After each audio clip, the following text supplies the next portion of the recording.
को भी उस रिदम में जो है काम करना चाहिए, तभी जो है परिणाम जो तय किए गए लक्ष्य उसके अनुसार होंगे। देखिए, लीडरशिप तो होना ही चाहिए ना, बिना लीडरशिप के आप चुनाव नहीं लड़ सकते। लीडरशिप तो है, लेकिन केवल उन्हीं पर निर्भरता नहीं, उन्हीं पर निर्भरता नहीं है। भारतीय जनता पार्टी का अपना संगठन है। क्योंकि मोदी जी इतने पॉपुलर हैं, जनता के बीच हैं, विश्व के अंदर पॉपुलर हैं, तो स्वाभाविक रूप से उनका नाम है, उनकी नाम पर हम लोग चुनाव लड़ते हैं। लेकिन भारतीय जनता पार्टी का संगठन भी है। संगठन नहीं रहता तो आप सोचिए ना कि 2 सीट से आज हम इतना सीट पर आ गए, सरकार बना रहे हैं, ये तीसरी बार सरकार बनाने जा रहे हैं, तो ऐसे हो गया क्या? संगठन है।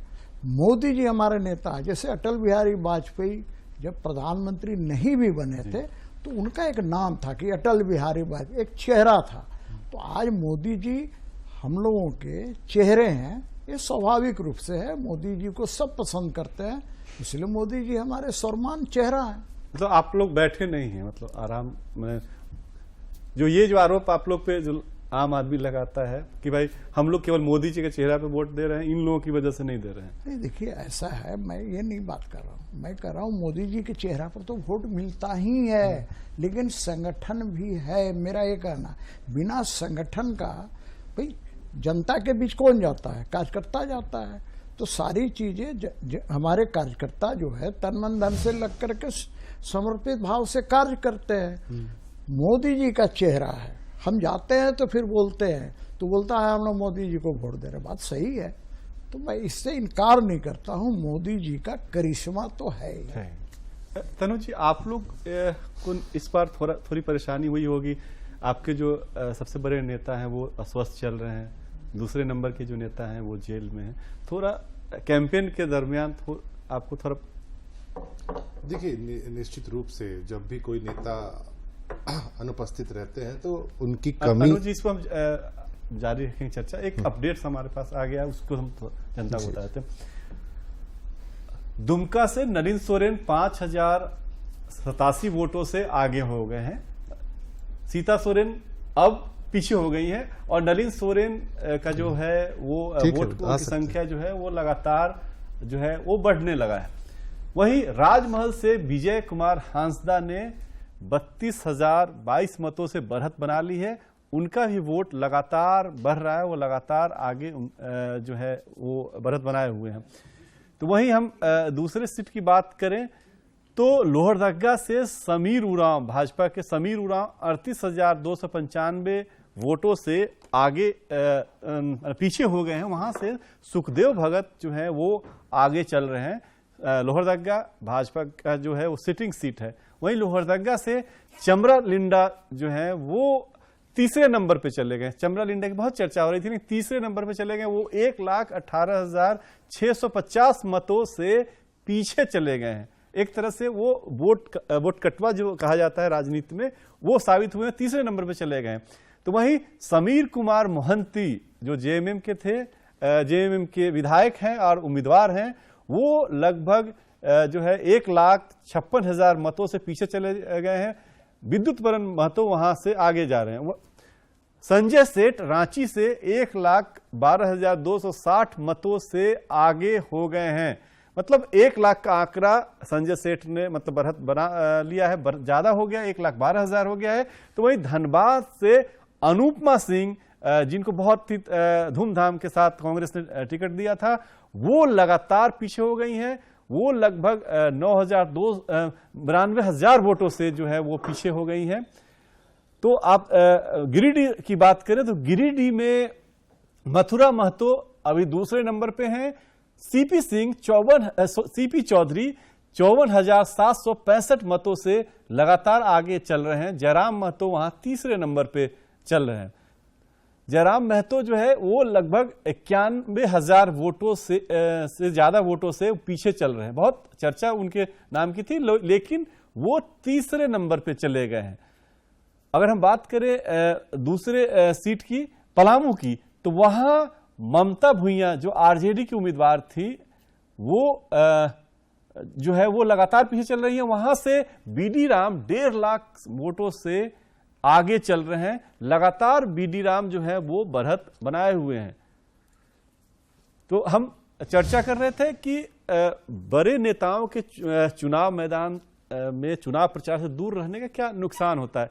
शायद तनुज खत्री उस दर्द को उन्होंने महसूस किया होगा। नहीं, बिल्कुल अमन जी, निश्चित रूप से जब नेता अनुपस्थित होते हैं तो उसकी कमी संगठन को और विशेष करके लोगों को, कार्यकर्ताओं को खलती है।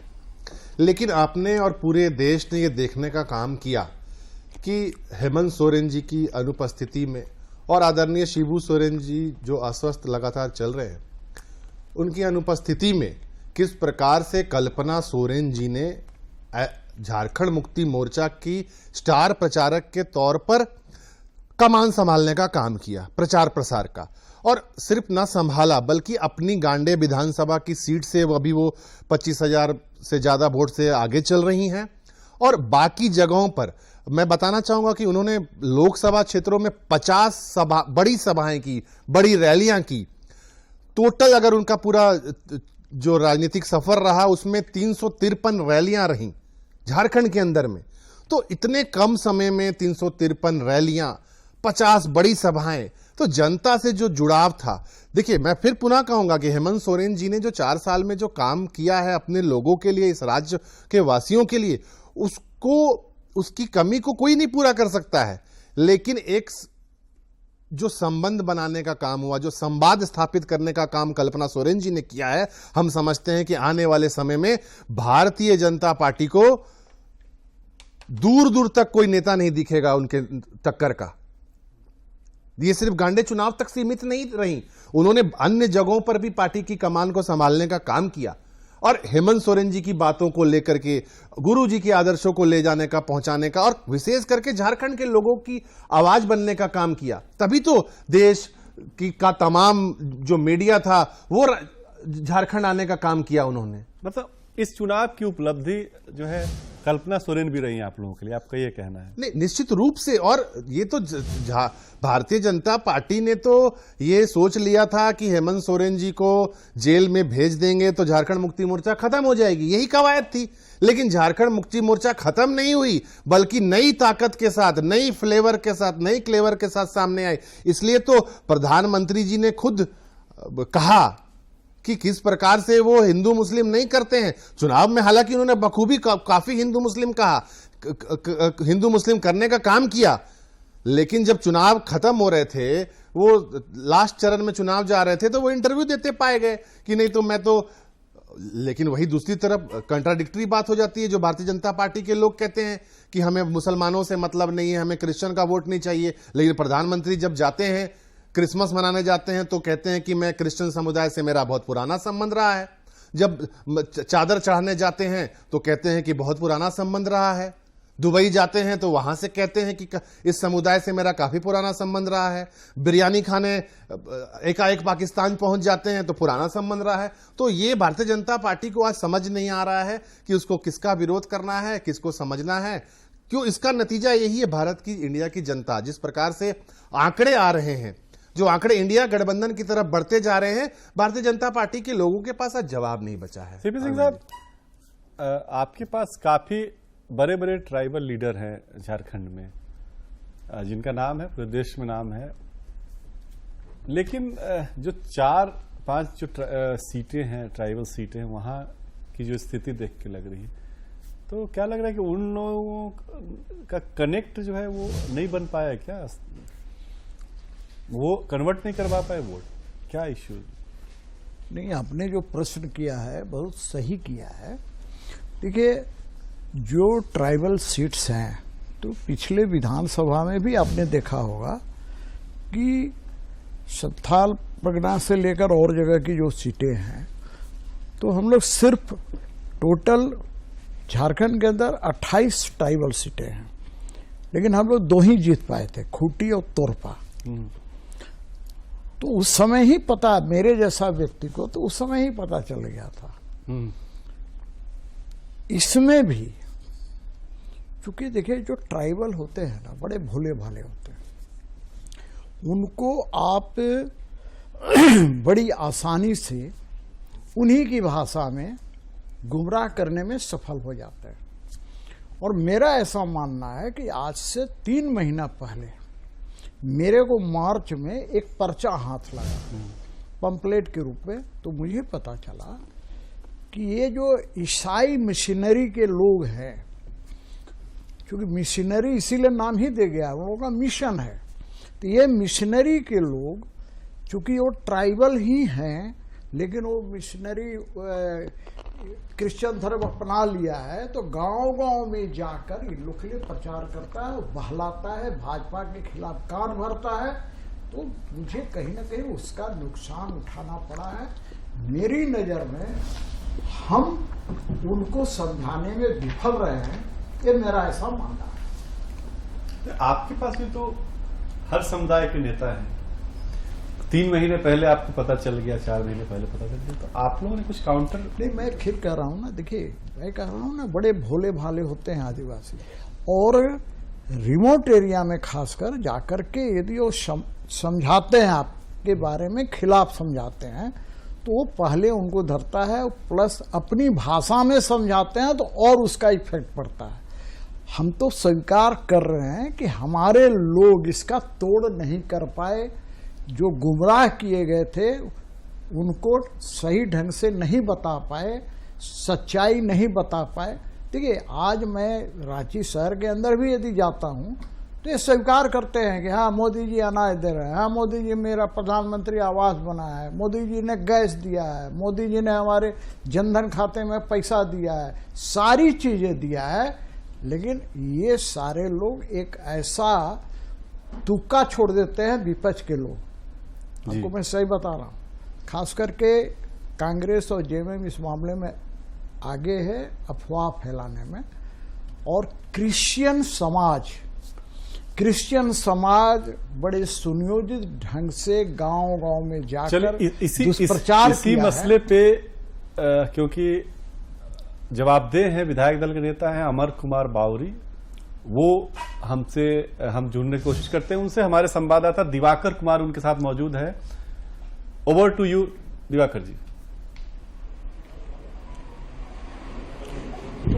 देखिए, झारखंड में जो गहमा गहमी चल रही है वो निश्चित तौर पर एनडीए ने जिस तरीके से देश भर में परफॉर्म किया है उसके हिसाब से झारखंड इनके लिए संतोषजनक स्थिति में है, क्योंकि बहुत ज्यादा नुकसान नहीं जैसा कि कहा जा रहा था, और जिस तरीके से चीजें निकलकर सामने आ रही थी उसमें यह बात निकलकर आ रहा था कि हो सकता है यहाँ 50-50 हो जाए, लेकिन वो स्थिति नहीं है। हमारे साथ झारखंड में विधायक दल के नेता अमर बावरी जी हैं, उनसे जानेंगे और समझेंगे कि आखिर जनता ने जो ये मैंडेट दिया है, देश में जिस तरीके का रुझान आ रहा है और झारखंड में जो रुझान है उसके क्या कुछ मायने निकाले जा सकते हैं। देखिए, देश की जनता का जनादेश है और जनादेश हमेशा सर आंखों पर है, क्योंकि लोकतंत्र में जनता ही मालिक है और जनता का जो भी फैसला होता है भारतीय जनता पार्टी हमेशा उसको सहर्ष से स्वीकार करती है, क्योंकि हम लोग लोकतांत्रिक पद्धति में एक लोकतांत्रिक पार्टी है। ये अलग बात है कि सामने वाला विपक्ष जो है कभी भी उन्होंने जनता के जनादेश को सम्मान नहीं किया है। जब भी वो हारे हैं वो मोदी जी को गाली देना, लोकतंत्र को खतरे में बताना, संविधान को खतरे में बताना, ईवीएम हैक होना, इलेक्शन कमीशन जैसे स्वायत्त संस्थाओं को कटघरे में खड़ा करना, इस तरह का रोना रो करके कहीं न कहीं अप्रत्यक्ष रूप से जनता के जनादेश का अपमान ही करती रही है। हम 400 के पार के नारे के साथ मैदान पर थे। अभी भी मैं कह सकता हूं, अभी भी मुझे विश्वास है कि हम अपने लक्ष्य के करीब जाएंगे और देश के अंदर नरेंद्र भाई मोदी जी तीसरी बार प्रधानमंत्री बनेंगे, इसमें कोई संशय नहीं है।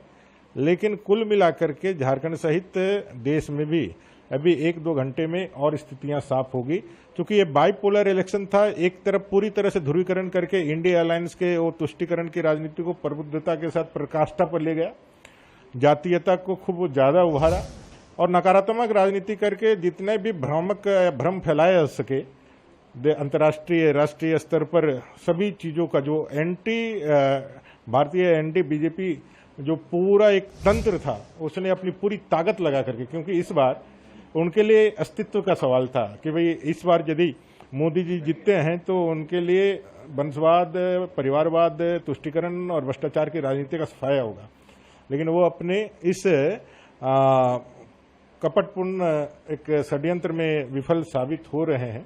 देश की जनता तीसरी बार प्रधानमंत्री जी को विकसित भारत के संकल्प के साथ आगे बढ़ाने के कहीं लिए लगता है आपको कि इस बार मोदी लहर का जो जादू या मैजिक था वो नहीं चला? भ्रष्टाचार जो एक झारखंड में भी मुद्दा था वो सब कुछ गौन रहा या जनता उसके आधार पर वोट नहीं की? देखिए, अभी जो रुझान है उसमें तो साफ मैंडेट दिख रहा है झारखंड में। हम जो जीत रहे हैं और जहां हमारी फाइट चल रही है, अंतिम जो आंकड़े आएंगे उसमें स्वाभाविक रूप से हम कह सकते हैं कि भाई उनकी सरकार रहने के बाद भी उनके कई एक तरह के प्रयास षड्यंत्र करने के बाद भी तुष्टिकरण और जातीयता का उभार झारखंड में भी बहुत ज्यादा उन्होंने किया। बावजूद इसके भी वो अपने लक्ष्य से दूर रहे और देश में अगर यदि पूर्ण बहुमत की सरकार बन रही है तो नरेंद्र भाई मोदी जी के नेतृत्व में ही बन रही है। ये विश्व का सबसे बड़ा लोकतंत्र है और इस लोकतांत्रिक पद्धति पे, इस लोकतांत्रिक देश में 1 अरब 40 करोड़ के देश में जहां एक तरफ सारे लोग थे, माने ये आप देख लीजिए देश की राजनीति में जितनी भी रजिस्टर्ड पार्टियां हैं और रजिस्टर्ड पार्टियों के आधे से ज्यादा माने 75% लोग एक तरफ, उनके जब हम लोगों ने पोस्टर देखना प्रारंभ किया, पोस्टर कहीं दिखता था तो ऐसा लगता था कि कोई माइक्रोस्कोप लेकर के खोजे पता चले कि कौन नेता का तस्वीर लगा हुआ है। तो उनके तरफ एक पूरी भीड़ तंत्र है, एक पूरा भीड़ जो छत्रप हैं जातीयता के, जो छत्रप हैं क्षेत्रीयता के, वो सारे लोग मिलकर एक लड़ाई लड़ रहे थे और एक तरफ मोदी जी का विकास और मोदी जी का विकसित भारत का संकल्प है, यह लड़ाई लड़ रहा था। तो ऐसे कठिन चुनाव में भी अगर हम सरकार बना रहे हैं तो भारतीय जनता पार्टी की जीत है, नरेंद्र भाई मोदी जी के करिश्माई नेतृत्व का जीत है। आपको लगता है क्या अमर जी कि एंटी इनकम्बेंसी कोई फैक्टर रहा या भ्रष्टाचार के खिलाफ आपने जो लड़ाई जो एक तरीके से चल रहा था, ईडी की कार्रवाई, सीबीआई की कार्रवाई, वो जनता में कहीं कोई आक्रोश की वजह बना या फिर एंटी इनकम्बेंसी की वजह से ये कुछ देखने को मिला? ना एंटी इनकम्बेंसी है, ना भ्रष्टाचार के खिलाफ जो कार्रवाई है उसके विरोध में ये मतलब। अगर सरकार हम लोग बना रहे हैं तो ये दोनों ही चीजों को मात दे करके भ्रष्टाचार पे कार्रवाई आगे बढ़े, इसके लिए देश की जनता ने यह तीसरी बार नरेंद्र भाई मोदी जी को प्रधानमंत्री बनाना स्वीकार किया है। दिवाकर जी को भी हम नकारे। दिवाकर जी, एक सवाल मेरा भी है देश में बावरी साहब से। मोदी जी प्रधानमंत्री बन रहे हैं दिवाकर जी, आप समझ के रखिए, पूरी तरह से बाइपोलर इलेक्शन था और जब कोई अस्तित्व के लिए लड़ता है तो अपना सब कुछ लगा देता है। जैसा उन लोगों की तरफ से लगातार बयान आ रहा था, जैसे उनकी छटपटाहट दिख रही थी, जैसे उनमें एक घबराहट दिख रहा था। दिवाकर जी, एक सवाल मेरा भी है, स्टूडियो से कोई सवाल आ रहा है जी, बताइए क्या कुछ। एक सवाल मेरा ये है कि देश का जो रुझान है, देश का जो जनादेश का रुझान दिख रहा है, उसमें तो प्रधानमंत्री श्री नरेंद्र मोदी के प्रति आस्था दिख रही है लोगों की, लेकिन जो झारखंड के जो सीट हैं, कुछ जो सीट हैं, उसकी स्थिति देख के लग रही है कि कहीं ना कहीं कोई ना कोई कमी रह गई। अभी हमारे साथ स्टूडियो में सीपी सिंह जी मौजूद हैं।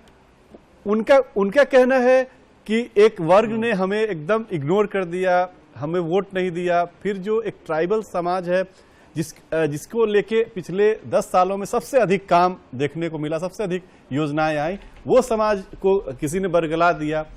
तो क्या अमर बावरी भी इससे इत्तेफाक रखते हैं? क्वेश्चन का सार मैं समझ चुका हूं। स्थानीय स्तर पे या उनके जो उम्मीदवार हमारे स्टूडियो से ये सवाल आ रहा है, क्या उनको मोदी जी की लहर देश में रहना पड़ रहा है? आखिर झारखंड में क्या वजह रही कि आप थोड़े से पिछड़ते हुए नजर आ रहे हैं? क्योंकि उम्मीद लगातार आपकी तरफ से ये दावे हो रहे थे कि 14 में से 14 सीटें हम जीतेंगे। जिस तरीके से दुमका में उनके परिवार के लोग टूटकर आपकी पार्टी में आए, कोल्हान का जो क्षेत्र था, सिंहभूम का जो सीट था, वहां पर पिछली बार कांग्रेस जीती थी, उनके उम्मीदवार आपके पाले में आ गए। तो तमाम जो रणनीति आपकी तरफ से की गई, उसके बावजूद आप अगर पिछड़ रहे हैं तो इसकी क्या वजह मानते हैं? देखिए, जैसे आप कोल्हान की सीट की बात करें चाईबासा में, वहां मुख्यमंत्री जी उस लोकसभा सीट से थे, उनके 4 विधायक थे, पूर्व मंत्री जोबा मांझी जी को उन्होंने बना के रखा था। प्रशासन का जिस तरह से वहां पे उपयोग किया गया, धनबल का जिस तरह से उपयोग किया गया, आप देखे होंगे गीता कोड़ा जी को किस तरह से उनके झारखंड मुक्ति मोर्चा के लोगों ने कैंपेन करने से उनको रोकने के लिए लोकतंत्र की हत्या करने का काम किया, एक आदिवासी महिला पे आक्रमण करने का काम किया। तो एक एग्रेसिव प्रशासनिक सहयोग लेकर के उसमें उन लोगों ने जरूर अपना एज बनाया है। लेकिन मुझे लगता है कि अभी भी जो लास्ट राउंड तक जाता है वो सीट, वो जो हमारा मतदाता क्षेत्र है, उसकी काउंटिंग अभी भी बाकी है। मैं आपको यह भरोसे के साथ कह सकता हूं, अभी भी 2 घंटे आपको इंतजार करना चाहिए, 1 से 1.5 घंटे में करना पड़ेगा। लेकिन जिस तरीके की सीटें हैं अमर बावरी जी, कि SC/ST बहुल वाले जो इलाके हैं, जो सीटें हैं, उस पे एक तरीके से आप पिछड़ चुके हैं और जो अभी रुझान आ रहे हैं उसमें वो चीज दिख रहा है। क्या आपको लगता है कि कुछ कमियां या केंद्र की मोदी सरकार ने जिस तरीके से जनजातीय गौरव दिवस की घोषणा की, आदिवासियों के बाद एक कई स्कीम्स लाए, आप उनके बीच अपनी बात को रखने में सफल नहीं हुए क्या? देखिए, SC का एक सीट है पूरे झारखंड में, वो है हमारा पलामू, और वहां हम लोग बहुत अच्छे मार्जिन से जीत रहे हैं। अपने ST रिजर्व 5 सीटें हैं, तो 5 सीटों में हम लोग अभी दुमका अच्छा फाइट कर रहे हैं, अपना लोहरदगा भी हम फाइट कर रहे हैं 2 सीटों पे, अपने खूंटी में थोड़ा सा मार्जिन के लिए लिहाज से हम लोग देख रहे हैं क्या है, चाहे वशा थोड़ा सा हम लोग उसमें देख रहे हैं, हम लोग कम बैक कर सकते हैं कि नहीं। कुल मिलाकर के हम 100% लोगों की पार्टी है, 100% हमको वोट मिलता है। झारखंड के अंदर लगातार जो सत्ताधारी गठबंधन है वो भोले भाले अपने विशेष करके जनजातीय जनता को हमेशा वो इमोशनली अपने साथ जोड़ करके और इमोशनल कार्ड खेल करके भोले वाली जनता को हमेशा प्रभावित करते हैं। संथाल परगना में जो स्थिति है, जो बदतर हो चुकी है, सबसे ज्यादा जहां से झारखंड मुक्ति मोर्चा को लगातार नेतृत्व करने का मौका मिला है, 7-7 बार 8-8 बार जहां से विधायक हैं, सांसद है, वहां डेमोग्राफी पूरी तरह से बदल गई है और पूरा जो सिद्धू कान्हू जी का जन्मस्थली भोगनाडी में अब सिर्फ 8-9 परिवार ही आदिवासी बच गए हैं, बाकी सब तुष्टिकरण के भेंट चढ़ गए हैं। तो कहीं ना कहीं ऐसे भोले वाली जनता को और बेहतर तरीके से हम पूरा रिजल्ट आने के बाद विश्लेषण करके देखेंगे जिसमें क्या है और कहां हमसे चूक हुई है, उसको देख करके आगे बढ़ने का काम करेगा। और मैं आपको निश्चित तौर पे कर सकता हूं, अभी के हालात में उनकी सरकार रहने के बावजूद भी वो कुछ कर नहीं पाए, यह हम लोगों के लिए जीत है। और हम कह सकते हैं कि जनता ने हमारे साथ रहना और मोदी जी को चुनना, चलिए इसको श्रेष्ठ दिवाकर जी, समझा है। अमर बावरी भी लगभग वही बातें कह रहे हैं प्रत्याशियों जो बात CP सिंह कह रहे थे, और CP सिंह और अमर बावरी दोनों की बातों का जवाब देने के लिए हमारे साथ एक नए मेहमान जुड़े हैं। राजीव रंजन प्रसाद प्रवक्ता हैं कांग्रेस के और गौ सेवा आयोग के अध्यक्ष हैं। राजीव जी, आपका बहुत बहुत स्वागत है। और आप क्योंकि देर से जुड़े इसलिए मैं आपको बता दे रहा हूं कि CP सिंह जी का कहना था कि कुछ एक कम्युनिटी जो है वो अच्छे काम और के बाद भी भाजपा को वोट नहीं करती है, भाजपा को इग्नोर करती है। वहीं जो ट्राइबल कम्युनिटी है वो सीधी कम्युनिटी होती है, उसको इंडी गठबंधन वालों ने और उनके जो कुछ पीछे सपोर्ट करने वाले संगठनों ने बरगलाने का काम किया, जिस वजह से कुछ उनकी जो पुरानी सीटें थी वहां पे उन पीछे इस वजह से उन्हें पीछे रहना पड़ रहा है। देखिए, लोगों को लटकाने, अटकाने और भटकाने का काम या बरगलाने का काम कौन करता है, ये देश और झारखंड की जनता भली भांति समझ चुकी है। यही कारण है कि इनको बार बार विश्वास रैली करना पड़ता है। जिस समाज का या जिस समूह की बात आप कर रहे हैं, ये कोई नया विषय नहीं है झारखंड के अंदर। पिछले विधानसभा चुनाव में आप देख लीजिए किस प्रकार से हकीकत के आईने में कहां खड़े नजर आए। आप सिर्फ टोकनिज्म का सहारा लेंगे, एम्पावरमेंट देंगे नहीं, तो समाज आपके साथ कहां तक टिकेगा। तो पॉलिटिकल डिस्कोर्स को बदलने वाले लोगों को आज जनता ने आईना दिखाने का काम किया है। यही कारण है कि इस प्रकार के परिणाम आ रहे हैं। आप देखिए कि पूरे चुनाव के दरमियान जो पॉलिटिकल डिस्कोर्स एक बनाने का प्रयास किया गया, जिस प्रकार से लोगों को अटकाने भटकाने का प्रयास किया गया, कहीं ना कहीं जनता इन सवालों को या जो बातें रखी जा रही थी उसको भली भांति समझ चुकी थी। परिणाम तो इनके पक्ष में ही है, आप ये नहीं कह सकते। नहीं, परिणाम दावे कितने थे? नहीं, परिणाम तो देखिए, परिणाम तो इनके पक्ष में ही अभी भी दिख रहे हैं, रुझान जो इनके पक्ष में ही नहीं, पक्ष में कैसे कह सकते हैं? 10 साल मेरा सवाल अमन जी, परिणाम को भी आप देखिए, वही ना है कि नजर और नजरिया अपना बदलना पड़ेगा। आप सिर्फ अपनी मन की बात सुनाएंगे, जन की बात सुनेंगे नहीं, और उसके बाद 10 वर्षों के बाद जब प्रधानमंत्री जी 400 पार का दावा करते हैं और खुद उनकी पार्टी जो है वो बहुमत के आंकड़े से पीछे रह जा रही है, एक बारगी के लिए हम कहें कि बनारस में भी वो पीछे हो गए, और जिस राम को लाने की बात करते थे उस राम की नगरी में राम लला ने इनको आईना दिखा दिया। आज भाजपा वहां भी हार रही है।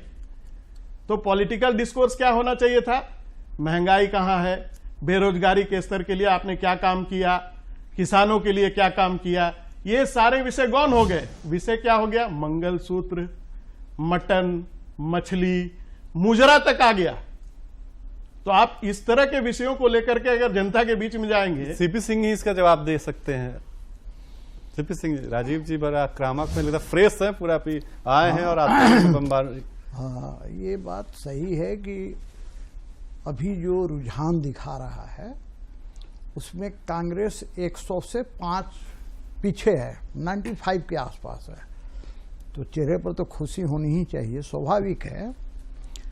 दूसरी बात है कि लोग, कहा गया है, कहावत है कि लोग अपने दुख से दुखी नहीं है, दूसरे के सुख से दुखी होता है, तो दुख होना भी स्वाभाविक है इनका। दूसरी बात, जिन चीजों की ये चर्चा कर रहे थे, तो भाई ये बड़े बड़े बने ऐसे ऐसे दल, मैं मानता हूं कि जो भ्रष्टाचारी दल का समूह बना था इंडी गठबंधन, उसको भी लोगों ने वोट दिया, मैं मानता हूं, लेकिन भाजपा अकेले 244 सीट पर है और कांग्रेस अभी 100 का आंकड़ा भी नहीं पार कर रहा है। तो मैंने कहा ना, इन्हें खुशी इस बात, अरे हमें खुशी तो इस बात का भी है कि हम उड़ीसा भी जीत गए हैं, उड़ीसा में सरकार बनाने जा रहे हैं, हम नायडू के साथ मिलकर आंध्रा में सरकार बनाने जा रहे हैं, हम अरुणाचल में पहले भी जीत गए हैं। तो कांग्रेस और इनके इंडी गठबंधन वाले इतने साफ सुथरे हैं, जनता के लिए डिस्कोर्स करते हैं, जनता के लिए बहुत भलाई का काम करते हैं, तो भाई क्यों नहीं जनता आपको ले आई? आप तो बहुत बड़ी पार्टी कांग्रेस, 100 साल पुरानी पार्टी, भाई आपने काम किया था। गरीबी हटाओ का नारा इंदिरा गांधी ने 1971 में दिया, गरीब हट गए, गरीबी नहीं हटी। अब ये कहते हैं, अब सवाल है कि जो राहुल गांधी कहते हैं कि आलू से सोना बनाएंगे, आलू से सोना बनाएंगे, जिसको ये भी पता नहीं है कि साहब आटा लीटर में बिकता है कि किलो में बिकता है, क्या उस पर देश की जनता विश्वास करेगी? वो तो देखती है, जनता इतनी मूर्ख नहीं है कि जो प्रधानमंत्री बनना चाहता है उसको आटा लीटर में बिकता है कि किलो में बिकता है ये भी पता नहीं है। आलू से कहीं सोना बनता है, ये सारी चीजें हमारे इस मोबाइल में रिकॉर्ड है, कहेंगे तो सुना दूंगा मैं। मेरा कहना है कि भाई चाहे वो खड़गे जी भाषण दे रहे हैं, इनके नेता हैं, अध्यक्ष हैं, और बोल रहे हैं कि राहुल गांधी ने अपनी जान गंवाई, इतना भी नहीं है इनके हो सकता है। नहीं तर्क नहीं, क्यों, कैसे, कितना तर्क होगा? इनके नेता जो राहुल गांधी हैं, कुंभाराम आर्य राजस्थान के थे, अब उनके नाम पर गए थे, सिंचाई योजना का उद्घाटन कर रहे, कुंभकर्ण बोल रहे हैं, कुछ बोलना चाह रहे हैं। विश्वेश्वरैया राहुल गांधी नहीं बोल सकते हैं। आज के दिन मैं कह रहा हूं, अरे तेजस्वी यादव राजद वाले तजुर्बा नहीं बोल पा, तरबूज, अरे सब क्या ये सब है? जनता जानती है, अरे जात के आधार पर, धर्म के आधार पर कितना आप देश को तबाह कीजिएगा। बिल्कुल सही, मैं आपके बातों से पूरी तरह इत्तेफाक रखता हूं कि धर्म के आधार पर कब तक आप लोगों को मुक्त बनाइएगा? आप लोग तो तुष्टिकरण करते रहे, बजरंग बली का सहारा लेकर के मुसलमानों को कितना दिन तक तुष्टिकरण कीजिएगा का एहसास हो गया। आज रामलला को लाने की बात करने वाले लोगों को रामलला ने हकीकत का आईना का दर्शन कराया। रही बात आलू से सोना के, तो फैक्ट रियलिटी चेक में 50 बार ये चीज आ चुका है। जो व्हाट्सएप और इंस्टाग्राम की यूनिवर्सिटी के ये महारत रखने वाले लोग हैं, उस माध्यम से किसी के छवि को धूमिल करने का जो प्रयास किया उसकी बात है। इनके पास ऐसे हजारों नहीं लाखों वीडियो होंगे। अरे भाषण देता हुआ वीडियो है, भाषण देता हुआ, तो आपको 4000 सीट दिलवा रहे थे इसी चुनाव में, 4000 प्रधानमंत्री को मुख्यमंत्री बना रहे थे, भाषण देता हुआ वो नजर नहीं आता है। नजर आता है राहुल गांधी ने क्या कहा, नीतीश कुमार ने 4000 सीट दिलवा दिया था, प्रधानमंत्री को मुख्यमंत्री बनवा रहे थे मंच के माध्यम से, तो वो आपको दिखाई नहीं दिया।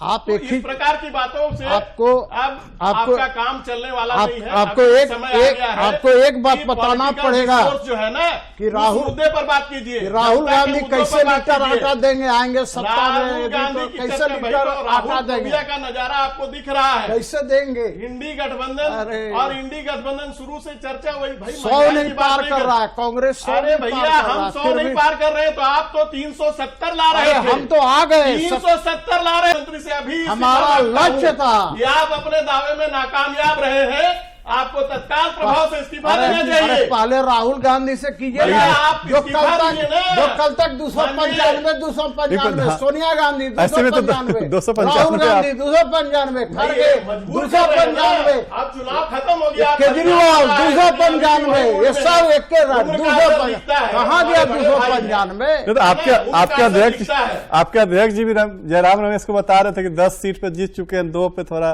टक्कर है।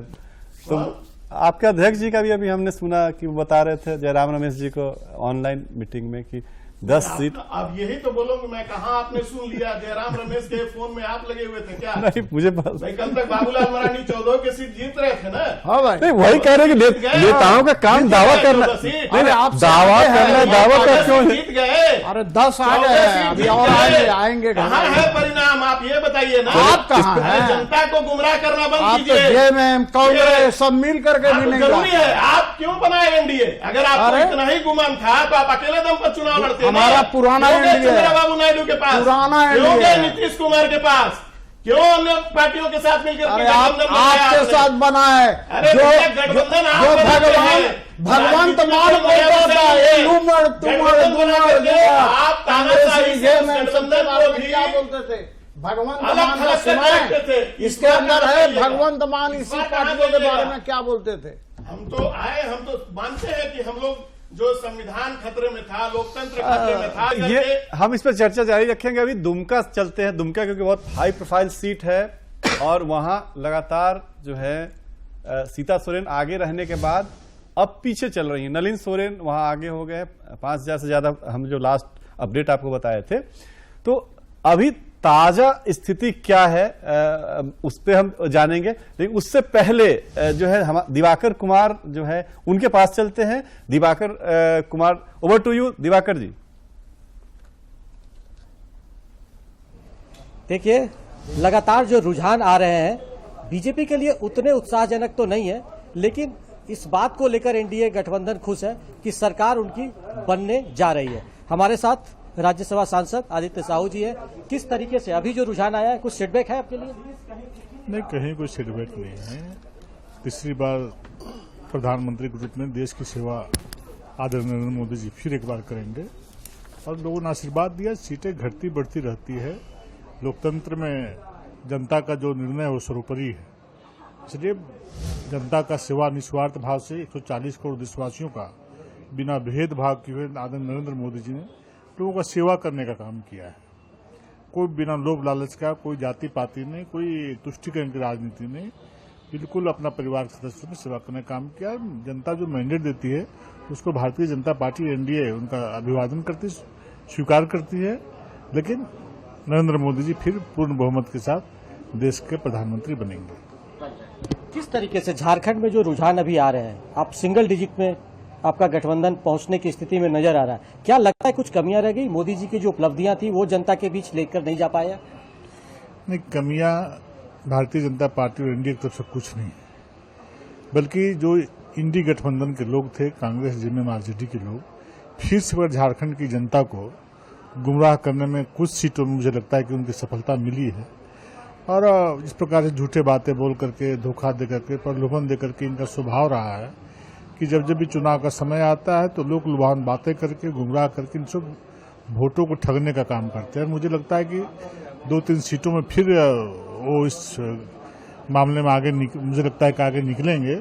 लेकिन झारखंड की जनता का mandate Bharatiya Janata party NDA के प्रति है। आज भी भारतीय जनता पार्टी एनडीए पूरी मजबूती के साथ झारखंड में खड़ी है और मत का प्रतिशत आप देखेंगे तो मत के प्रतिशत में इंडी गठबंधन भारतीय जनता पार्टी से काफी दूर नजर आएगा और बहुत पीछे नजर आएगा। जनजातीय बहुल जो सीट है आदित्य जी, उस पे आपको आशातीत सफलता नहीं मिलती हुई दिख रही है। खूंटी जैसे हाई प्रोफाइल सीट पे आपके केंद्रीय मंत्री पीछे चल रहे हैं, तो ये क्या आपको सेटबैक नहीं लग रहा है? नहीं, लोकतंत्र में जीत हार लगी रहती है, इसमें सेटबैक या बहुत खुश होने की किसी की आवश्यकता नहीं है। हम लगातार खूंटी जीतते रहे हैं, आदरणीय कड़िया मुंडा जीते हैं, आदरणीय अर्जुन मुंडा जीते हैं। बार बार हम जीतते हैं, यदि एक बार हारते हैं तो कोई सेटबैक की बात नहीं है। फिर हम यदि हारेंगे फिर अगली बार जीतेंगे। चुनाव तो जीत हार लगा ही रहता है, इसमें किसी को न उदास होने की जरूरत है, निराश होने की जरूरत है। वो राजनीति में लोकतंत्र की खूबसूरती रहती है कि जो सीट हम जीतते हैं उसको हारते भी हैं, जिसको हारते हैं उसको हम जीतते भी हैं। इसलिए हाई प्रोफाइल सीट, चूंकि आदरणीय अर्जुन मुंडा जी केंद्रीय मंत्री, पूर्व मुख्यमंत्री रहे हैं, तो पिछली बार तो उन्होंने नहीं जीता था इस सीट को। और किसी कारण से मुझे लगता है कि उस क्षेत्र में जिनकी आबादी थोड़ी अधिक है, उन लोगों ने धर्म के नाम पे चाहे बातों को लेकर लोगों को गुमराह करने का काम किया है।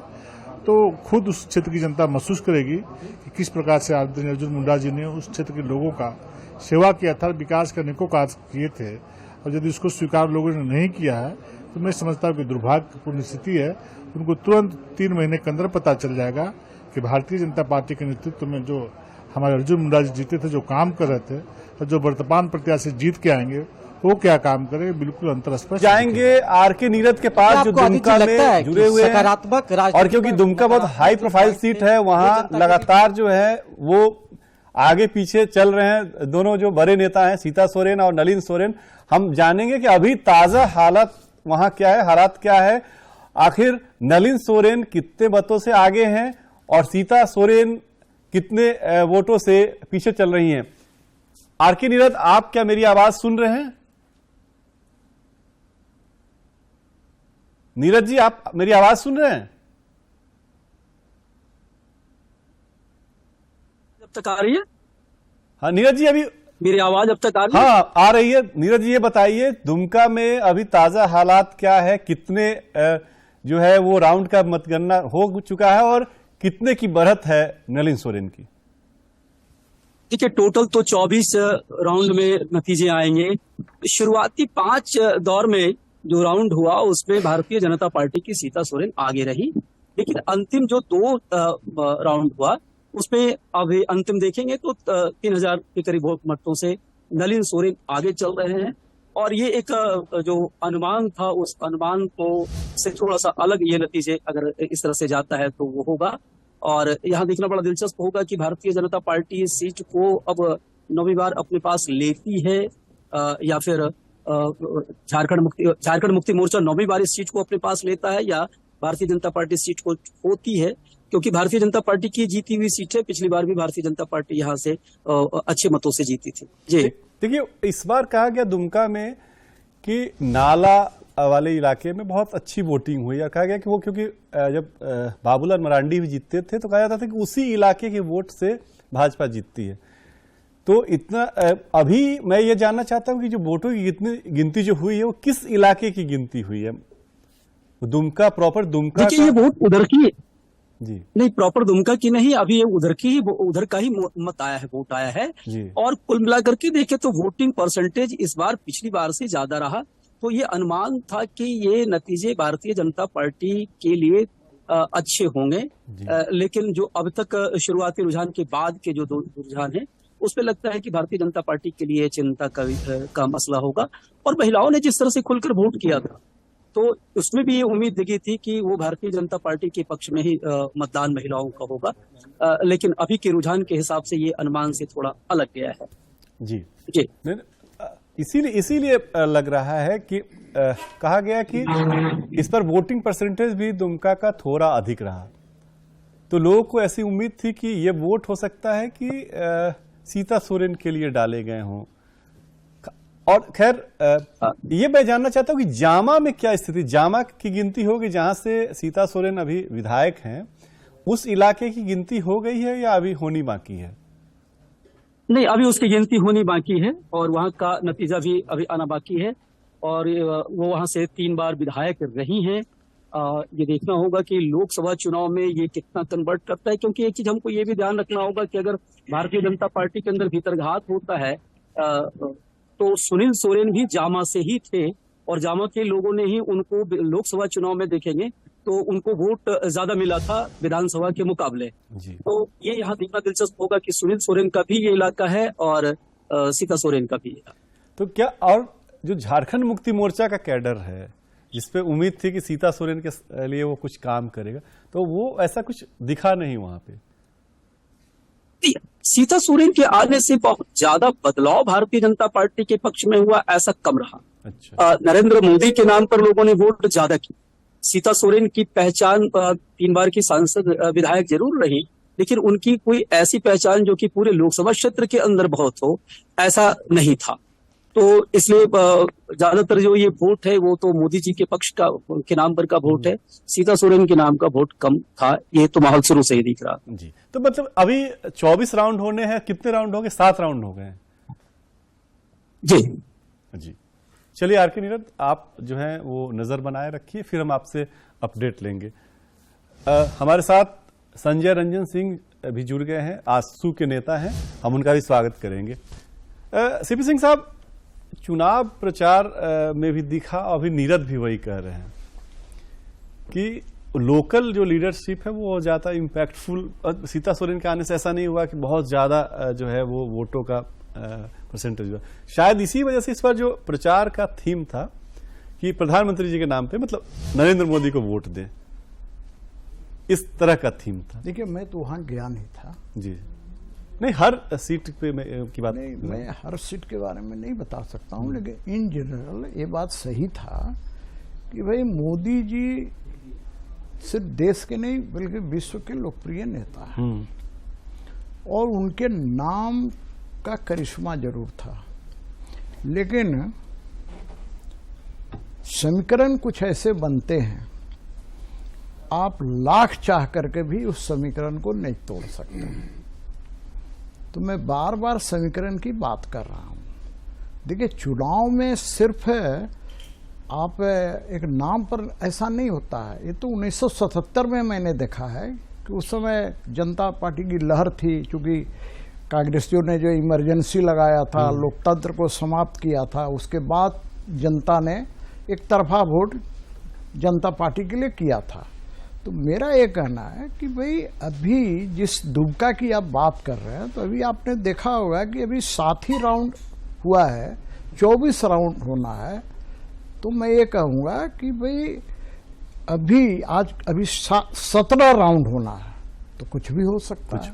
इसलिए अभी तुरंत इस नतीजे पर पहुंचना कि वहां से सीता सोरेन पीछे है तो पीछे रहेंगी, हो सकती है कि आगे बढ़ जाए। वो वैसे बूथ खुलते हैं, जैसे मेरा खुद का मेरा है कि भाई जब इधर से रातूर इलाका से खुलता है तो मैं 35,000 से लीड करता हूँ, जब मैं मुस्लिम इलाका में जाता हूँ, क्रिश्चियन इलाका में जाता हूँ तो पीछे हो जाता हूँ, फिर चुटिया इलाका में जाता हूँ तो चुनाव जीत जाता हूँ। मेरा कहने का तात्पर्य है कि ये समीकरण चुनाव में बड़ा काम करता है।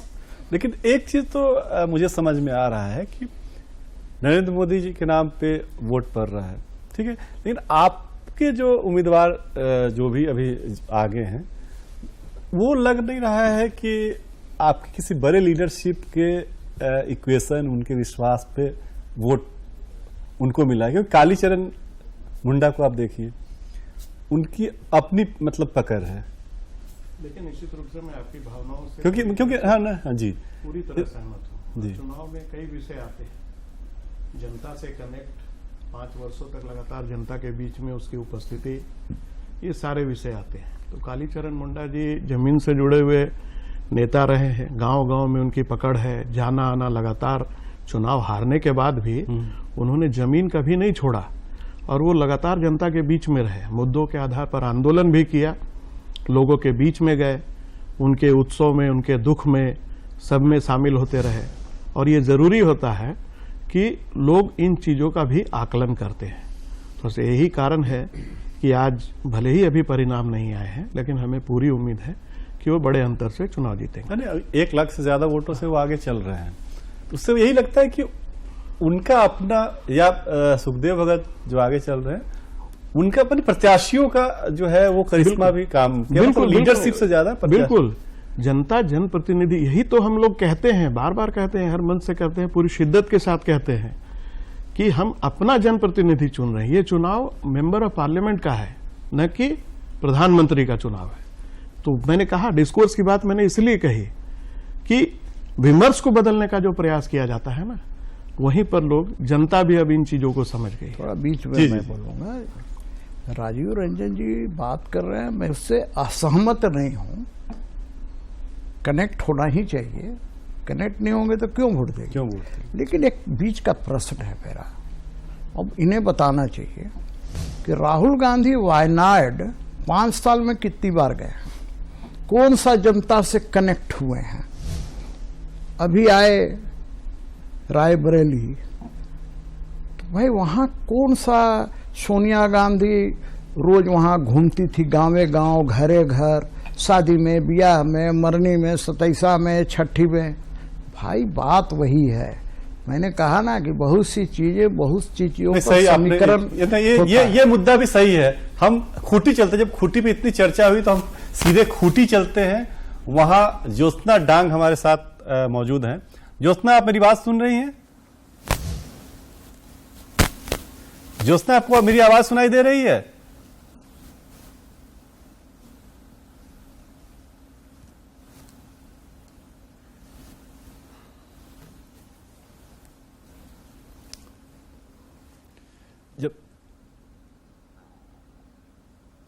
ज्योत्सना, आपको मेरी आवाज सुनाई दे रही है क्या? ज्योत्सना, माइक को अनम्यूट कीजिए। लगता है आपका जो माइक है वो म्यूट है, उसका अनम्यूट कीजिए, आपको मेरी आवाज सुनाई देने लगेगी। ज्योत्सना, आपको मेरी आवाज सुनाई दे रही है?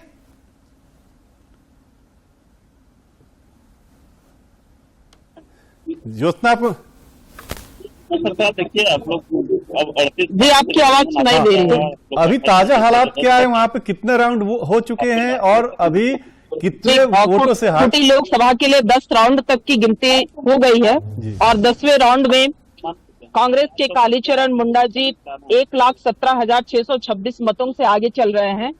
वहीं भाजपा के अर्जुन मुंडा को 2,45,477 मत मिले हैं।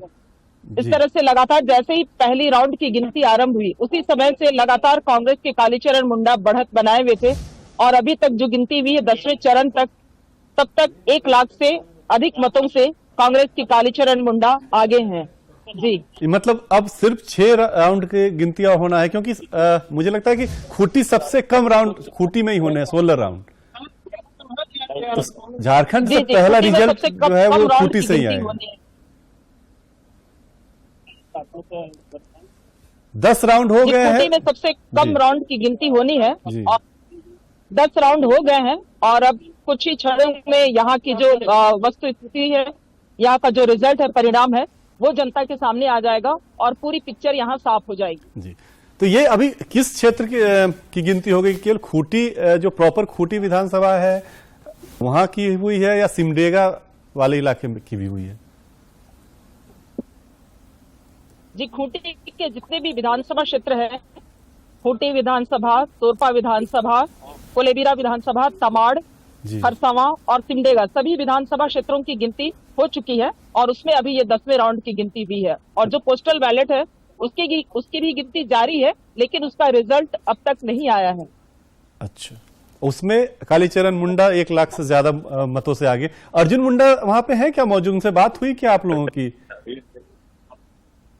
जी, अभी यहाँ पे नहीं है मौजूद जी। अभी कांग्रेस के कालीचरण मुंडा जी यहाँ पे मौजूद हैं जी। अच्छा, ठीक, चलिए, बहुत बहुत धन्यवाद, आप नजर बनाए रखिए जी। संजय जी, एक सवाल आपसे, क्योंकि जब खूंटी विधानसभा में कहा गया कि जो एक तो जो सीपी सिंह बता रहे हैं कि ब्लॉक अलग अलग हो गया है, तो वो इन लोगों को समर्थन नहीं दिया, वो ब्लॉक जो है इनको समर्थन नहीं दिया, लेकिन एक जो महतो वोट है, कहा जाता है कि वो सपोर्ट में बीजेपी की जो है बीजेपी का वोटर था। क्या उनका भी सपोर्ट और सुदेश महतो की जिम्मेवारी थी, क्योंकि वो महतो वोट के माने जाते नहीं था, तो वो वोट ट्रांसफर नहीं करा पाए क्या? अभी जैसा आपने कहा कि 5-6 राउंड की गिनती बाकी है जी। ये 5-6 राउंड जो है मेरे ख्याल से तमाड़ और बुंडू वाला जो इलाका है उसी की गिनती बाकी है, तो मतपेटियों को खुलने दीजिए। मुझे लगता है कि ऐसा नहीं है कि चूंकि एनडीए की जो नैसर्गिक सहयोगी पार्टी है वो आजसू है और आजसू ने कोई कोर कसर नहीं छोड़ी है वोट को ट्रांसफर कराने में। मगर कई बार क्या होता है कि राष्ट्रीय मुद्दे तो रहते हैं, मगर राष्ट्रीय मुद्दे स्थानीय मुद्दों के तले कई दफा दब जाते हैं। अभी ये बहुत टिप्पणी जो है थोड़ा अर्ली है, ये बहुत जल्दबाजी होगी इस पर अभी टिप्पणी कुछ भी कर देना, मगर यह है कि कई बार ऐसा होता है कि जो स्थानीय विषय होते हैं उनमें जो राष्ट्रीय विषय हैं घुल मिल जाते हैं और स्पष्ट तौर पर जो मतदाता हैं वो समझ नहीं पाते। जहां तक आप जनजातीय पहचान की बात करेंगे, पहली बार ऐसा हुआ है कि बिरसा मुंडा के जन्मदिन को राष्ट्रीय स्तर पर मान्यता दी गई और एक बहुत बड़ा कदम है, मगर कई बार जो इस तरह की जो सूचनाएं हैं वो निचले स्तर तक नहीं जा पाती, तो अभी विश्लेषण करना उचित नहीं होगा 4-5 बजे के बाद। चलिए, आप सही कह रहे हैं कि बहुत चीजें जो है अभी अगली स्टेज में है, लेकिन फिर भी एक वोट का आंकड़ा, अब क्योंकि सीपी सिंह साहब की व्यस्तता है उनको हम छोड़ेंगे, लेकिन जाने से पहले अंतिम सवाल का जवाब देते जाइए सीपी सिंह साहब कि मुंडा जी इतने बड़े नेता हैं, लेकिन जो जितने वोटों से पिछड़ रहे हैं, आप क्या कारण समझ में आ रहे हैं? आपको क्या कारण समझ में आ रहा है? देखिए, खूंटी का जो इतिहास में देखता हूं, कड़िया मुंडा जी वहां से चुनाव जीते थे, वहां 2 रेखा खींच जाती थी। एक रेखा होती थी सरना आदिवासियों की और पिछड़ी जातियों का, अगड़ा बहुत कम है वहां उस क्षेत्र में। दूसरी रेखा होती थी एक क्रिश्चियन लोगों का, और उसी में कोई मजबूत क्रिश्चियन उम्मीदवार खड़ा हो जाता था तो उसका लाभ भाजपा को मिलते थे। इस बार जो पोलराइजेशन हुआ है तो उसमें कई चीजें शामिल है, मैं भी उसकी चर्चा इस डिबेट में नहीं कर सकता जी। तो मैं यही कहना चाहूंगा कि हमारे जो अर्जुन मुंडा जी हैं, तेज तरार नेता है, 3 बार मुख्यमंत्री रहे, यदि वो हारते हैं, अभी मैं हारना शब्द प्रयोग नहीं कर रहा हूं, यदि वो हारते हैं तो खूंटी के लिए दुर्भाग्य हो। चलिए, बहुत बहुत धन्यवाद आपका सीपी सिंह साहब। अब हम चलते हैं हजारीबाग, वहां हमारे संवाददाता गौरव जो हैं वो लगातार नजर बनाए रखे हुए हैं, पल पल के अपडेट्स को वो दे रहे हैं, और वहां जो उनसे बातचीत हुई, अंतिम बातचीत में वो उन्होंने बताया कि कांग्रेस के जयप्रकाश भाई पटेल भाजपा उम्मीदवार मनीष जायसवाल से जो है वो पिछड़ चुके हैं। वोटों का जो अंतर है वो 50,000 से ज्यादा हो गया था। अभी क्या स्थिति है, इस बात को जानने के लिए हम चलते हैं सीधे हजारीबाग, जहां मौजूद है गौरव। गौरव, आपको मेरी आवाज सुनाई दे रही है? जी। अभी ताजा अपडेट क्या है, मतलब वहां पे कितने राउंड हो चुका है और अभी क्या फिगर है? देखिए, अभी अगर बात की जाए तो 7वें राउंड का जो मतगणना का कार्य पूरा हो चुका है और भारतीय जनता पार्टी के उम्मीदवार मनीष जायसवाल जो है वो निर्णायक बढ़त लेते हुए 1 लाख का जो वोट से आगे चल रहे हैं। तो हजारीबाग में धीरे धीरे जो तस्वीरें हैं वो साफ होती जा रही है। भारतीय जनता पार्टी जो पहले दौर में, जो पहले राउंड में बढ़त बढ़ाने की प्रक्रिया जारी थी, वो अभी 7वें राउंड तक भी जारी है। और हजारीबाग के बाहर शहर की बात की जाए तो जश्न का माहौल है, और वहीं कई कार्यकर्ता जो है वो मतगणना केंद्र के लिए पहुंच चुके हैं, वहां भी जश्न का माहौल चल रहा है। और जैसे ही ये जानकारी मनीष जायसवाल को मिली है, वो भी मतगणना केंद्र में पहुंचे हैं और उन्होंने हजारीबाग वासियों का आभार जताया है कि उन्होंने जो विश्वास जताया है उसके लिए पूरे परिवार की ओर से उन्होंने हजारीबाग वासियों को आभार जताया है। तो हजारीबाग में जो पिक्चर है वो लगभग क्लियर हो चल रही है और 1 लाख वोट से मनीष जायसवाल आगे चल रहे हैं। जी गौरव, कांग्रेस जो है वो मांडू और बरकागांव को लेकर आशान्वित थी कि उस इलाके की जब गिनती शुरू होगी तो जेपी पटेल के पक्ष में कुछ निकलेगा। तो क्या उस इलाके का जो है वो काउंटिंग हो गया, जो अभी जश्न का माहौल शुरू हो गया? देखिए, उस हजारीबाग में जो 5 विधानसभा है तभी विधानसभा का काउंटिंग का कार्य जारी है। जो उम्मीद जताई जा रही थी कि बड़का गांव से और मांडू से बढ़त मिलेगी, वो बढ़त नहीं मिलती हुई दिख रही है। तो लोगों ने वहां जो जनादेश होता है वो नहीं दिया है, कहा जा सकता है। अभी तक जो तस्वीरें सामने आ रही हैं, लेकिन जयप्रकाश भाई पटेल अभी भी आश्वासित हैं। उनका कहना है कि आने वाले समय में, क्योंकि 7 ही राउंड की ये काउंटिंग हुई है और अभी करीब करीब 25 राउंड का काउंटिंग होना है, तो हो सकता है कि बढ़त मिले। लेकिन जो सामने आ रही है तस्वीरें, क्योंकि पहला राउंड से देखने को मिल रहा है कि भारतीय जनता पार्टी ने बढ़त बनाया था, तो जो उम्मीद की जा रही थी वो उम्मीद यहाँ पर सामने नहीं खरी उतरी है। और सबसे महत्वपूर्ण बात है कि बड़ी विधानसभा की बात की जाए तो उस विधानसभा की विधायक उमा शंकर अकेला का जो बूथ है, उस बूथ में भी उन्होंने वोट कांग्रेस को नहीं दिला पाया है। तो ये भी एक बड़ी बात है कि हजारीबाग में जो कहा जाता है कि भारतीय जनता पार्टी की सुरक्षित सीट मानी जाती है, उसका दृश्य जो है वो दिख रहा है। और यहाँ पर जो वोटों का अंतर है वो लगातार बढ़ता जा रहा है। और अभी अगर मतगणना केंद्र के बाहर की बात की जाए तो बाजे वाले आए हुए हैं, आतिशबाजियां हो रही हैं, मिठाई बांटा जा रहा है, तो चारों ओर जश्न का माहौल है। और हजारीबाग जो कहा जाता था भाजपा का परंपरागत सीट है, उसका नमूना आज फिर से देखने को मिला है। तो वहां जो कहानी आ रही थी कि भाई यशवंत सिन्हा जो है वो कायस्थों का वोट इधर ट्रांसफर करवा देंगे, फला आदमी ऐसे कर देंगे, तो वो सब कुछ मुद्दा काम नहीं किया।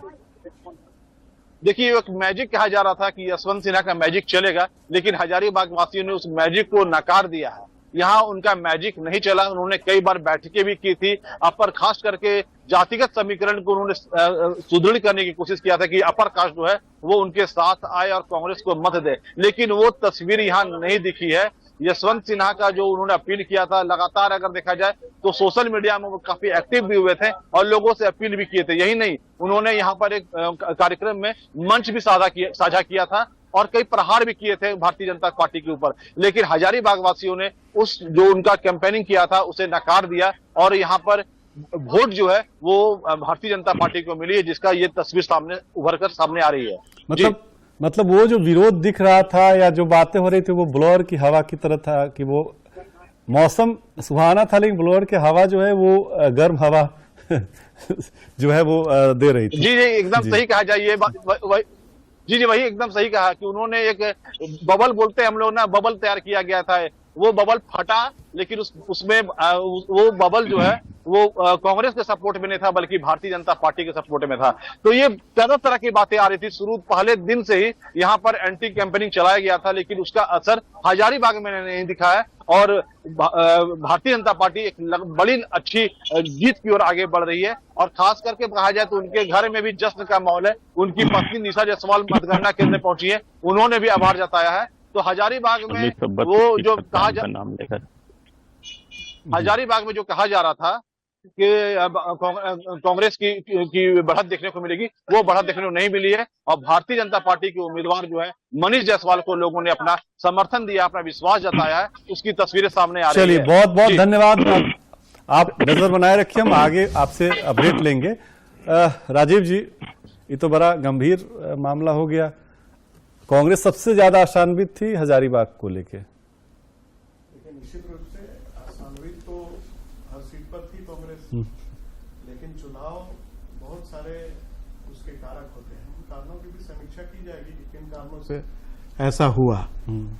रही बात कि केवल हजारीबाग को हम खेलें, ओवरऑल जो पूरा एक एफर्ट था, आपने समुदाय विशेष पर जो काम भारतीय जनता पार्टी करते आई वही आप भी करने का प्रयास कर रहे थे कि यशवंत सिन्हा जी का नाम लेकर के इंगित करके एक समाज विशेष को आपने कहा। तो आज के डेट में जनता, मैंने वही कहा, पिछली दफा मैंने खूंटी के बारे में भी वही कहा, कनेक्ट की बात होती है और लोकसभा का चुनाव जो है बड़ा चुनाव होता है। वो कोई विधानसभा या जिला परिषद या अन्य चुनाव के जैसा नहीं है। लोगों के बीच में उपस्थिति सभी जगह, फिर मुद्दे उस आधार पर लोग ये करते हैं। तो उन विषयों को हम देखेंगे आगे किन कारणों से क्या हुआ। जी हमारे साथ भाजपा के प्रवक्ता प्रदीप सिन्हा भी जुड़ गए हैं, हम उनका स्वागत करेंगे। और चर्चा को आगे बढ़ाने से पहले हम चलेंगे चाईबासा, जहां हमारे संवाददाता जो हैं वो जुड़ चुके हैं। जी नमस्ते। लगता है अभी वो कनेक्ट नहीं हो पा रहे। प्रदीप जी, यहीं रांची में दूरदर्शन केंद्र में।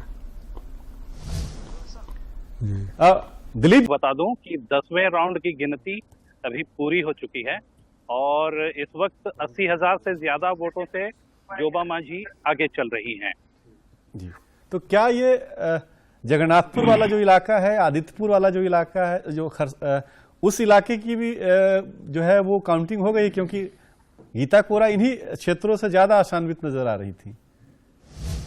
जी, जगन्नाथपुर की काउंटिंग तो बाकी सभी जगहों के साथ साथ ही हो रही है। सरायकेला विधानसभा का जो क्षेत्र है, जिसमें आदित्यपुर, गमरिया, ये अर्बन इलाके हैं, जो शहरी इलाका है, उसकी गिनती भी चल रही है।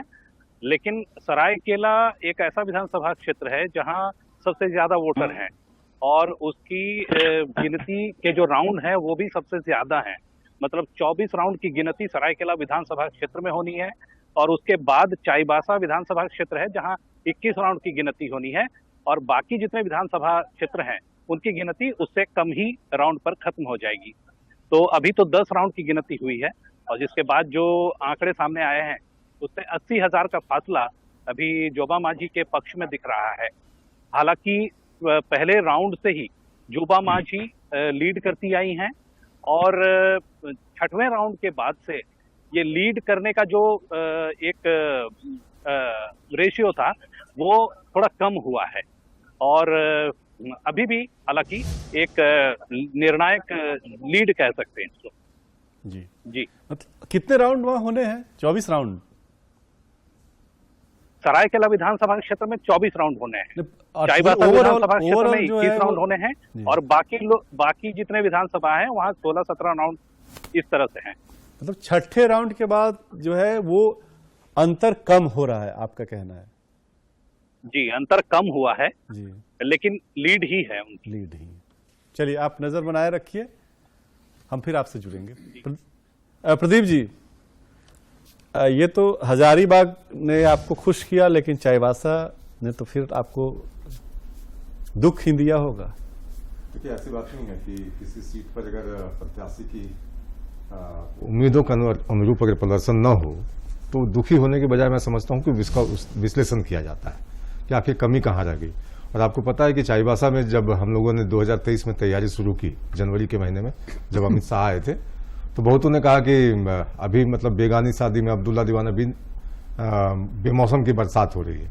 लेकिन हमने अपनी तैयारी जारी रखी वहां और कार्यकर्ताओं को ये लगा कि जो कमी पिछले दफा 2019 में लग गई थी उसको हम पूरा कर पाएंगे। लेकिन अब हो सकता है कि उन मुद्दों को हम ना समझ पाए हो या फिर जनता हमसे कुछ अपेक्षा करती हो जिसको हम पूरा नहीं कर पाए।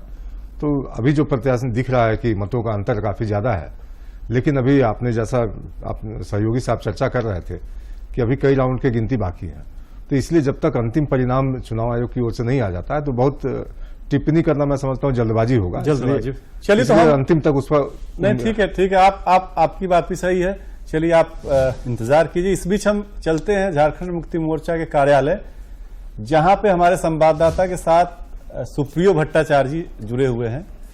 Over to you Diwakar.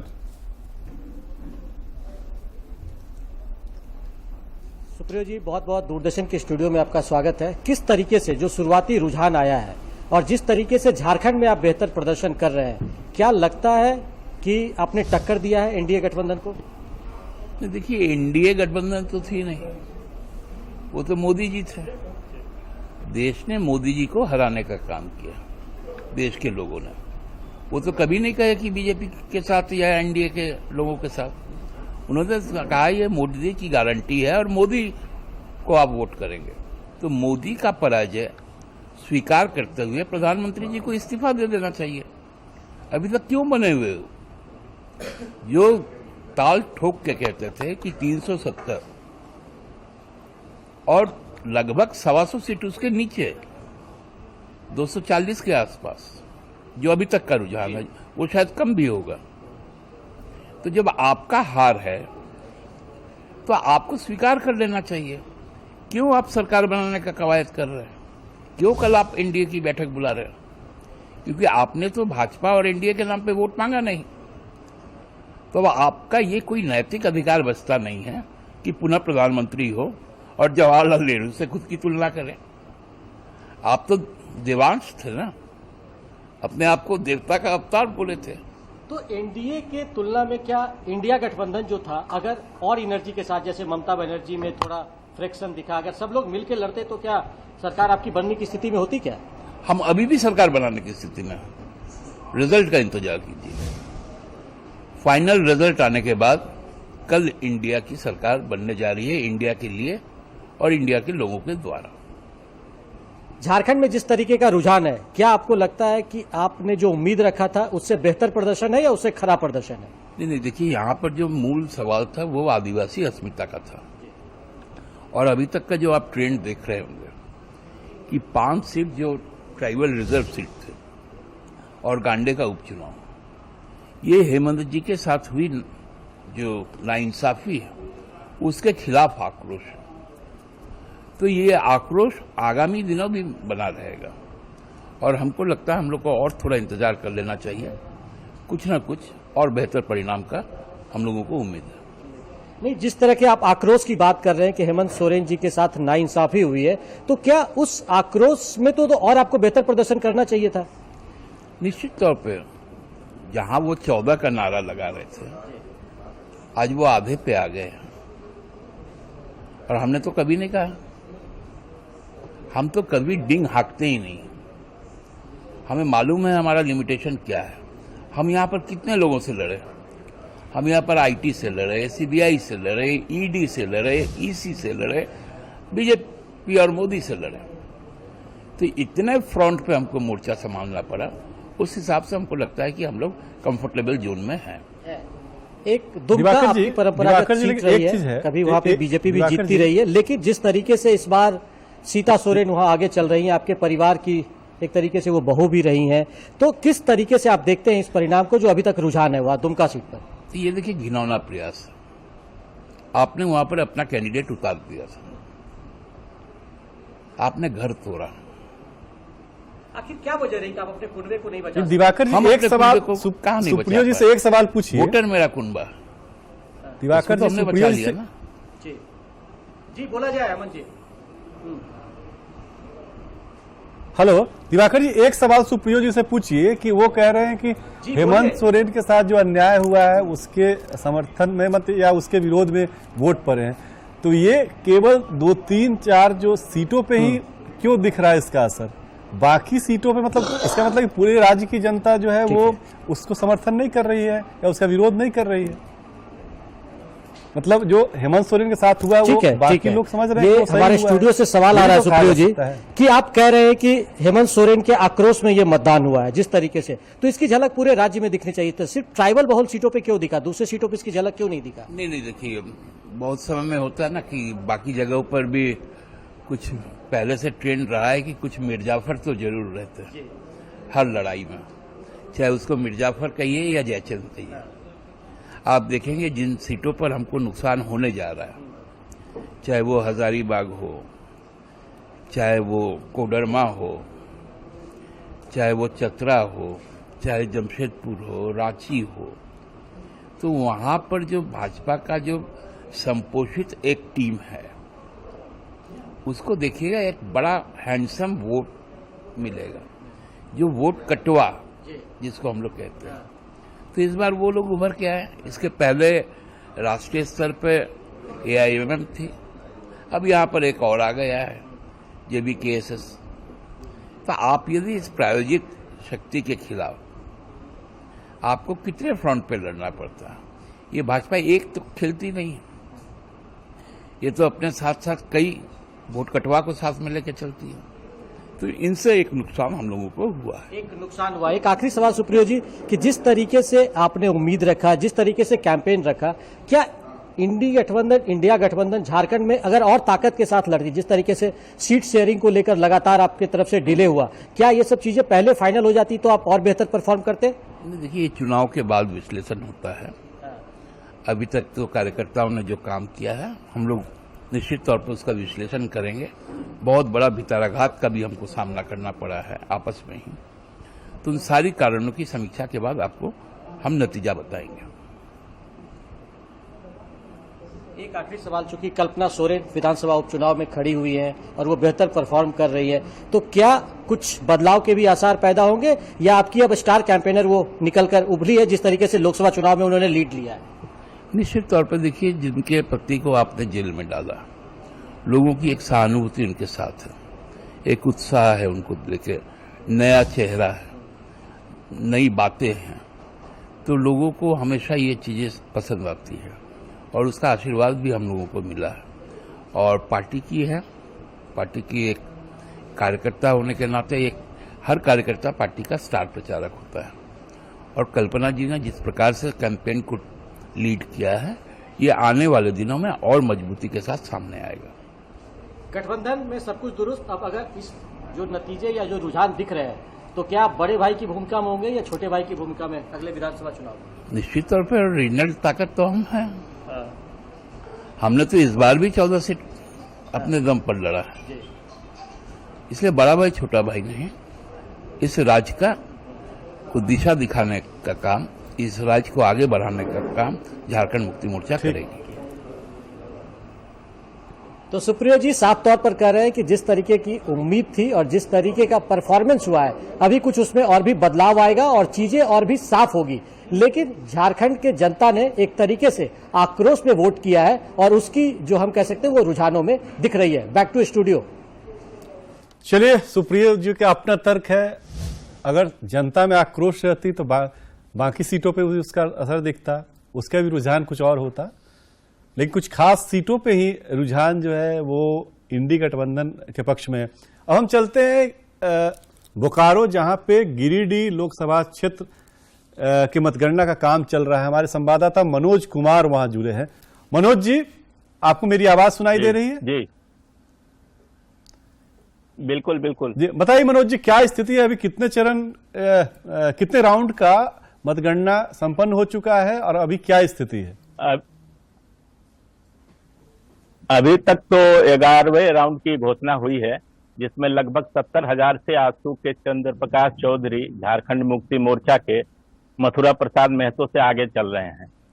और अगर अनऑफिशियल बात करें तो मतगणना खत्म हो चुकी है, मतदान कर्मी भी काफी जा रहे हैं। तो अंदर से अगर जो सूचना मिल रही है उससे ये सूचना है कि चंद्र प्रकाश चौधरी जीत चुके हैं और उसका एक परिणाम देखने को मिल रहा है कि निर्दलीय उम्मीदवार जय राम महतो यहाँ से खड़े थे गिरिडीह सीट से। तो मतगणना केंद्र से 300 मीटर की दूरी पे ITI मोड़ है, वहां पे उन्होंने उपद्रव मचाया है। पुलिस को आंसू गैस के गोले छोड़ने पड़े हैं, वाटर कैनल का इस्तेमाल हुआ है और पुलिस के साथ जयराम महतो निर्दलीय उम्मीदवार के कार्यकर्ताओं की लुका छिपी अभी भी चल रही है।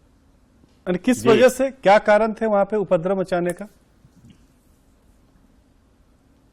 उपद्रव का कारण यही है कि वो काफी देर मतगणना केंद्र में थे अंदर और उनका मतलब है कि भाई वो हार रहे हैं, वो उनको निश्चित हो गया। करीब 12, साढ़े 12, 1 बजे वो मतगणना केंद्र से बाहर आए और काफी निराश नजर आए। और वो हमारे ख्याल से 2-3 दिन पहले वो उनका फेसबुक पे एक बाइट भी आ रहा था जो कह रहे थे कि अगर हम लोग नहीं जीतते हैं तो फिर हम लोग सख्त रूप इख्तियार करेंगे। इस तरह का कुछ बाइट उनका आ रहा था फेसबुक पे, काफी ये वायरल हुआ। कितना वोट उनको कुल कितना वोट का ये परिणाम है कि मनोज जी, जयराम को कितने वोट देखने को मिल रहा है? जी, कुल वोट कितने उनको मिले हैं? आवाज नहीं मिल रही है। जयराम महतो को कितना वोट उनको लगभग अभी तक लगता है 1.5 लाख के करीब उनको वोट मिला है।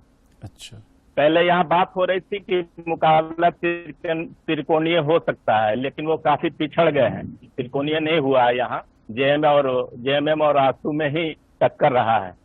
अच्छा, जो परंपरागत वहाँ मुकाबला होता है वही रहा। चलिए, धन्यवाद मनोज जी। जी जी जी।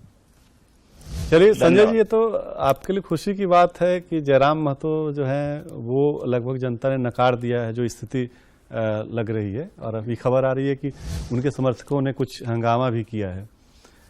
और जिस एक वोट का जो वर्ग है उसको कहा जाता है कि उसमें विभाजन हो जाएगा तो आंसू की स्थिति खराब हो सकती है, तो उसमें तो आप सफल साबित हो रहे हैं। वो एक जिस तरीके से बड़े एग्रेसिव पॉलिटिक्स में थे जी, उसका अंजाम यही था, तोड़ फोड़ मारपीट। क्योंकि आज की राजनीति में इन सब चीज़ों के लिए जगह नहीं है। अगर आप अभद्र व्यवहार करते हैं, अशिष्ट व्यवहार करते हैं, किसी को भी कुछ अपशब्द कह देते हैं, तो ये राजनीति का ये सब हिस्सा नहीं होना चाहिए, और राष्ट्रीय राजनीति में तो बिल्कुल नहीं। इसको आपने बिल्कुल पंचायत स्तर का चुनाव समझा और आपका जो कलेवर था और आपका जो तेवर था दोनों, उसके लिए भारतीय लोकतंत्र में कोई स्थान नहीं है। जनता ने उनको अगर स्वीकार किया है तो उसकी बड़ी वजह यह है कि उन्होंने माना कि ये जो चुनाव है ये राष्ट्रीय चुनाव है, ये गली मोहल्ले का चुनाव नहीं है। ये इस बात का चुनाव नहीं है कि हमारा नलका है उसमें पानी नहीं आता है। ये इस बात का चुनाव है कि आखिर अगले 5 वर्षों तक कौन है जो भारत का नेतृत्व करेगा। और जितने दृढ़ निश्चयी, जितने शक्तिशाली अभी के हमारे प्रधानमंत्री हैं, दशकों से ऐसे प्रधानमंत्री भारत को नहीं मिले थे। तो ये जो चयन है वो भारत का नेतृत्व कौन करेगा उसका है। जयराम महतो जी ने इसको स्थानीय बनाने का प्रयास किया और जनता ने उनको सिरे से खारिज कर दिया। मैं ये भी कहना चाहूंगा कि इस बार का जो चुनाव था ये मूलतः 2 स्थापनाओं के बीच का आपके यहाँ चुनावी द्वंद्व था। एक तरफ कि हम अगले 10 वर्षों में विकास के किस क्षितिज पे होंगे, दुनिया के नक्शे पर भारत कैसे होगा, एक स्थापना ये थी। दूसरी जो स्थापना थी वो फिर से उन्हीं पुरानी मान्यताओं पर टिकी हुई थी। और आप देखेंगे कहीं न कहीं जो पूरी जो विपक्षी एकता है उसका अगर ठीक से विश्लेषण करें तो आप पाएंगे कि कहीं न कहीं उसमें राजवंश की पुनर्स्थापना की चेतना मिलती है। इसको जनता ने एक बार फिर सिरे से नकारा है। अगर आंकड़े जो अभी तक आपके स्क्रीन पे चल रहे हैं उसको भी देखें तो एक तरफ बिल्कुल सेटल्ड तरीके से एनडीए का 290 प्लस स्कोर है और दूसरी तरफ जो विपक्ष है उसका 225 के आसपास का स्कोर है। तो एनडीए की सरकार केंद्र में बन रही है, इसमें अब कोई संशय कोई संशय नहीं है। हाँ, ये जरूर है कि हमें लोकतंत्र के लिए ये भी जरूरी है कि एक बड़ा ही अस्थायी और शक्तिशाली विपक्ष हो। ये भी एक बड़ी आप सही बात करें। हम चलते हैं रांची लोकसभा क्षेत्र की वोटों की गिनती हो रही है पंडरा में। वहां पे हमारे संवाददाता करमवीर हैं, हम उनसे जानेंगे कि क्या माहौल है। करमवीर, पंडरा में क्या माहौल है? आप तो जहाँ खड़े हैं बड़ा सन्नाटा नजर आ रहा है। क्या कांग्रेस के कार्यकर्ता लोग जा चुके हैं क्या? जी, इस वक्त हम मौजूद हैं रांची के पंडरा बाजार स्थित कृषि बाजार प्रांगण समिति में जो मतगणना केंद्र बनाया गया है। सुबह से हम यहाँ पर हैं। हम बताना चाहेंगे सुबह से ही सुबह 8 बजे से जो एक निर्धारित समय था उसी समय से पोस्टल बैलेट की पहले गिनती शुरू हुई। उसके बाद थोड़ा सा विलंब हुआ, उसके बाद ईवीएम से वोटों की गिनती शुरू हुई। पहले राउंड से कहा जाए तो मतलब जो 2 प्रत्याशी मुख्य रूप से रांची लोकसभा सीट के लिए दावेदारी अपना कर रहे हैं। भाजपा के प्रत्याशी संजय सेठ और कांग्रेस और इंडिया गठबंधन के जो प्रत्याशी हैं यशस्विनी साइन के बीच शुरू से मुकाबला देखा गया। अभी हम 11वें राउंड का जो आंकड़ा है वो बताना चाहेंगे आपको। 11वें राउंड में भारतीय जनता पार्टी के प्रत्याशी संजय सेठ को मिला है 4,23,242 वोट।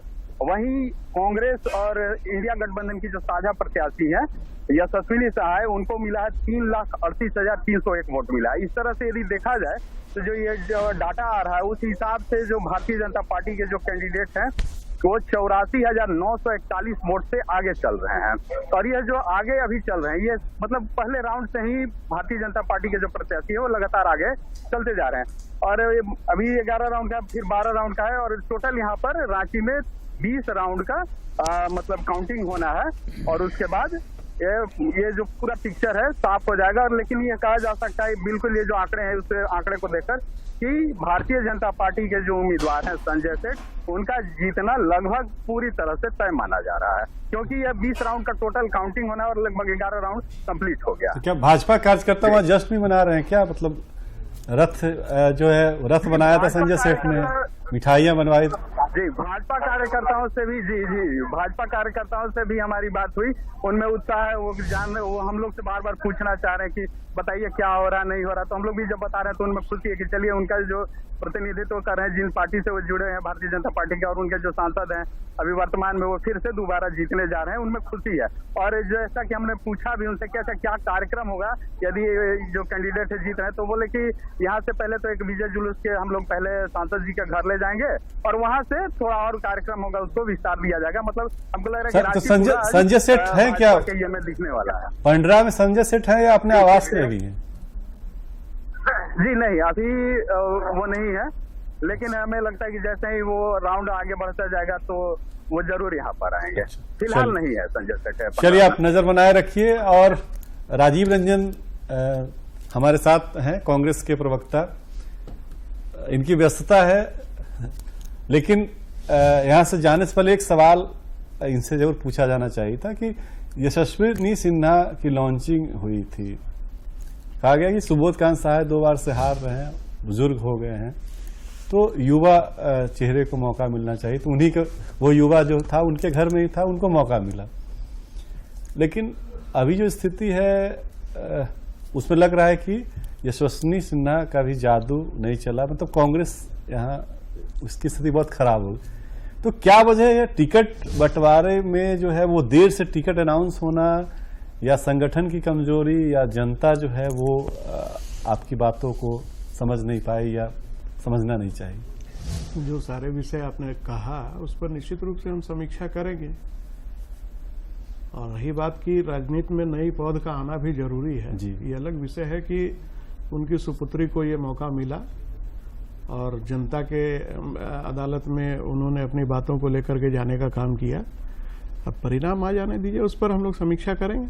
एज ए कार्यकर्ता मतलब आप लोग को तो निराशा होती है कि कोई बड़ा नेता, अगर टिकट का समय ऐसे आप लोग काम करते हैं संगठन में, लेकिन जब टिकट बंटवारे का समय होता है तो किसी के बेटा, किसी की बेटी को, किसी के भाई को, तो निराशा होती है। कांग्रेस इसको लेके, कांग्रेस की बहुत आलोचना भी होती रही है।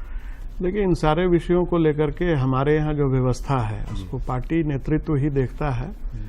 तो बहुत कुछ जो है वो इस प्रकार से उस पर हम सार्वजनिक रूप से विचार भी नहीं व्यक्त कर सकते हैं। हमारा भी दायरा है, इलेक्शन कमेटी के बैठक में ये सारे निर्णय होते हैं, फिर दिल्ली जाता है, दिल्ली में ये बातें तय होती हैं, उसके बाद फिर उम्मीदवारों का चयन होता है। और ये देश का चुनाव है, देश के मुद्दों के आधार पर हर लोकसभा क्षेत्र में पार्टी ने उम्मीदवार देने का काम किया, हम अपने मुद्दों को लेकर गए। सही बात, आपकी भी सीमाएं हैं, आपने अच्छा बचाव किया ऐसे। हमारे साथ जो है बलदेव शर्मा गुमला से जुड़ चुके हैं। बलदेव, आपको हमारी आवाज सुनाई दे रही है? बिल्कुल बिल्कुल सुनाई दे रही है। स्थिति है लोहरदगा लोकसभा के लिए जो काउंटिंग चल रही, क्या स्थिति है अभी? देखिए, 12 लोहरदगा संसदीय क्षेत्र जो है ये एसटी के लिए रिजर्व है और इसमें 5 विधानसभा क्षेत्र आते हैं, मांडर, लोहरदगा, बिशनपुर, गुमला और सीसई। और मतगणना का कार्य जो है जो यहाँ गुमला पॉलिटेक्निक में हो रहा है और अभी 6ठा चरण का मतगणना अभी भी परिणाम जारी किया गया 6ठा चरण का। और 6ठे चक्र में कांग्रेस को 1,02,500 मत प्राप्त हुए हैं, जबकि माफ कीजिएगा 1,02,500 मत प्राप्त हुए हैं, जबकि बीजेपी को 1,50,016 मत प्राप्त हुए हैं। और जबकि तीसरे नंबर पर 15,024 मत मिले हैं चमरा लिंडा को। और इस तरह से लगभग 49,766 मतों से कांग्रेस यहां आगे चल रही है।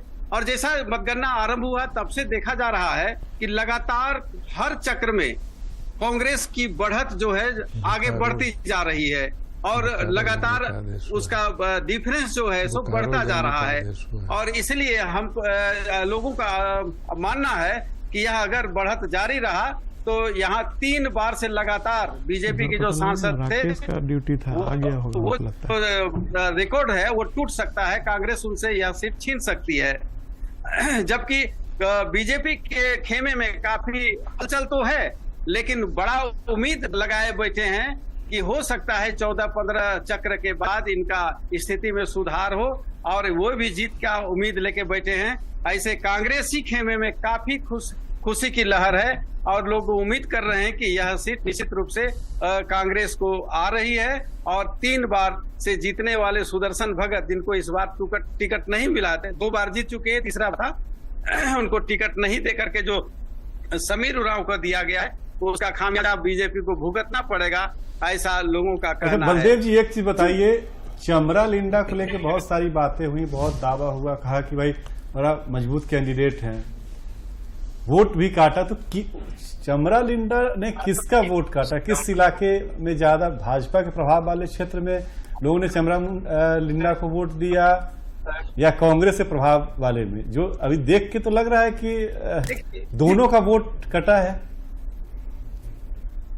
देखिए, चमरा लिंडा का अपना एक तरह से कैडर वोट था, और कैडर वोट भी इतना तेजी से ध्रुवीकरण हुआ है इस संसदीय क्षेत्र में। इस बार जितना अधिक ध्रुवीकरण हुआ है मतों का, इतना पहले कभी नहीं हुआ था।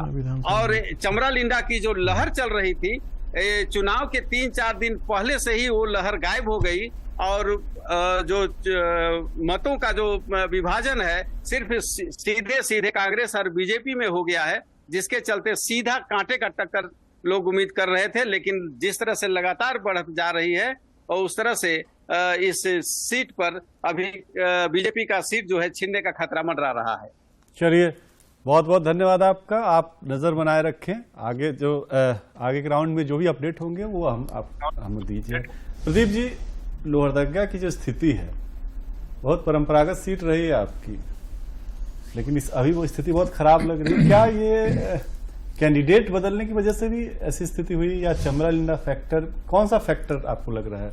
देखिए, प्रत्याशी बदलना पार्टी का अपना निर्णय होता है जी, और इस आधार पर कि प्रत्याशी बदल गया इसलिए हम सीट हार गए, तो बाकी अन्य सीटों पर भी चर्चा कर दीजिए। अन्य सीटों पर भी प्रत्याशी बदलेगा। हजारीबाग की बात कर रहे थे अभी आप, हजारीबाग में मनीष जायसवाल अच्छा कर रहे हैं। तो ऐसा नहीं कि प्रत्याशी बदले जाने के कारण वहाँ आज परिस्थितियाँ उत्पन्न हुई हैं। हो सकता है कि जो चमरा लिंडा की बात कर रहे थे आप, तो कांग्रेस पार्टी भी आस लगाई हुई थी कि अगर वो ज़्यादा वोट बीजेपी का काट लें तो हमारी बेहतरीन पार हो जाए। हम भी इस आस में थे कि अगर वो कांग्रेस पार्टी को नुकसान पहुंचाए तो हमारा बेड़ा पार हो जाएगा। लेकिन अब मैं समझता हूं कि जो मतदाता है वो काफ़ी समझदार हो गया, वो समझता है कि वोट कटवा कौन है। और जहां तक प्रश्न है कि मैदान में कौन लड़ाई में है, भारतीय जनता पार्टी और कांग्रेस की सीधी लड़ाई में, निश्चित रूप से मतदाताओं ने अपना फैसला जिसके भी पक्ष में लिया हो, अभी मतगणना जब जारी है वो पूरी हो जाने के बाद ही पता चलेगी।